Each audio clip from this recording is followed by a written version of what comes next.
avant donc de poser les questions à nos panélistes, on va écouter ce reportage, cette chronique de Monkey qui nous fait une vidéo sur le fair play financier. De quoi s'agit-il vraiment?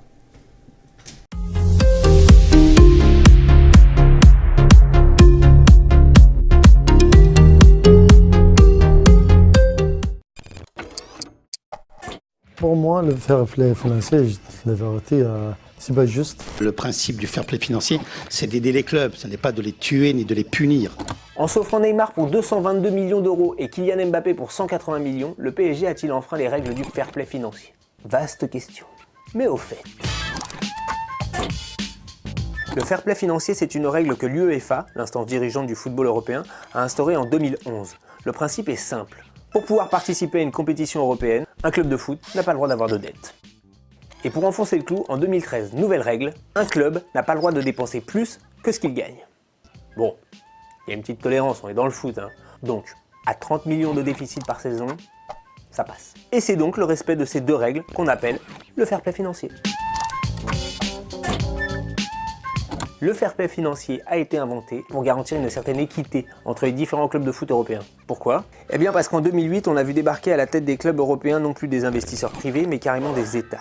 Des États très riches, genre Émirats Arabes Unis ou Qatar. Inutile de vous dire que financièrement, c'est compliqué de rivaliser. Et là, Michel Platini, qui dirigeait l'UEFA, a eu peur.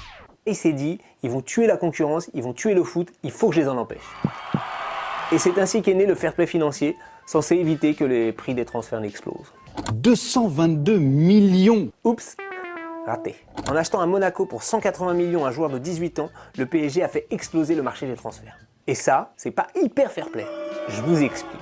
Imaginez que quelqu'un de très riche veuille acheter une tomate parce qu'elle est hyper bonne à quelqu'un qui ne veut pas la vendre parce que justement, elle est hyper bonne. Vends-moi ta tomate. Non, je te l'achète le double du prix. D'accord. Eh bien le lendemain, qu'est-ce qui se passe? Tous les vendeurs de bonnes tomates vont augmenter leur prix. Et du coup, il n'y a que les très riches qui pourront manger des bonnes tomates. Et bien les joueurs de foot, c'est comme les tomates, mais avec un short. Du coup, l'UEFA a ouvert une enquête visant le PSG. Est-ce que le PSG est inquiet face au risque de sanctions? Donc à tous ceux qui se préoccupent de ce fair play, je leur dis allez donc vous prendre un petit café et ne vous inquiétez pas pour nous.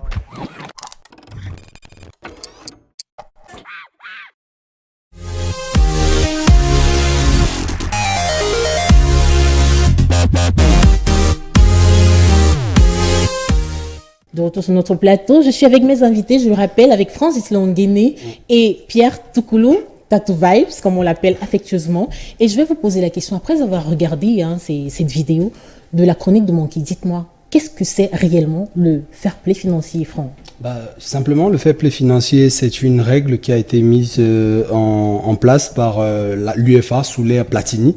L'idée, en fait, était de pouvoir éviter que le sport aujourd'hui soit absorbé par certaines grandes puissances politiques. Notamment, on voyait l'entrée du Qatar et de certains autres États. Justement, et donc le but, c'était de pouvoir limiter les transferts. Et donc, la règle était simple. Il faut simplement interdire à un club de dépenser plus qu'il n'en gagne. C'est-à-dire que si vous gagnez 100 francs, si vous avez 100 francs de recettes, vous ne pouvez pas acheter des joueurs, par exemple, pour 150 francs. Bien sûr, dans ce cas, vous enfreignez la règle du fair play financier. Et donc, aujourd'hui, beaucoup de clubs en Europe essayent, tant bien que mal, de contourner justement cette règle-là pour pouvoir avoir les meilleurs joueurs. On voit que bien que cette règle existe, on a des transferts franchement mirobolants. C'est le cas encore avec Neymar dernièrement, avec Kylian Mbappé. Donc, du coup, c'est aujourd'hui la véritable problématique même du football européen. Ok, je vais donc te passer la parole à toi, Pierre. Dis-moi, quel est ton concept de fair play financier et quel est le club qui est visé, je vais dire, dans ce sens-là pour toi, qui ne respecte pas le fair play financier selon toi? Africain comme européen. Non, ne rions pas. Ça peut arriver qu'un club africain, par exemple, on a eu dire que malheureusement, en Afrique, on n'est pas encore là de ce système-là parce que les clubs malheureusement ne font pas encore des recettes énormes pour pouvoir commencer à s'arrimer à ce concept. Bon, maintenant en Europe, moi je pense que déjà le fair play financier, c'est une logique qui ne m'intéresse pas vraiment.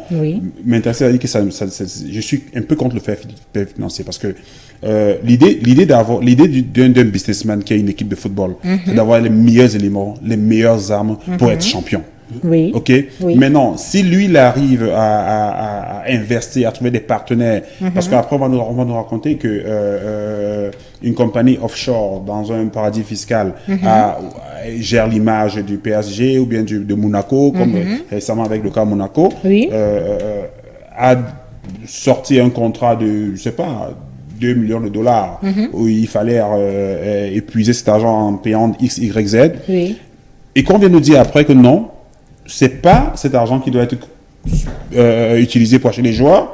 Il faut utiliser l'argent des recettes de stade. Mais il faut regarder aussi qu'il y a, autres... attendez, mais il faut regarder aussi il doit y avoir une équivalence entre votre club, vous, si vous parlez de Monaco, et le club, je sais pas, Marseille. Non, on est tous dans un même, on est tous dans un même sens. On est dans la ligue.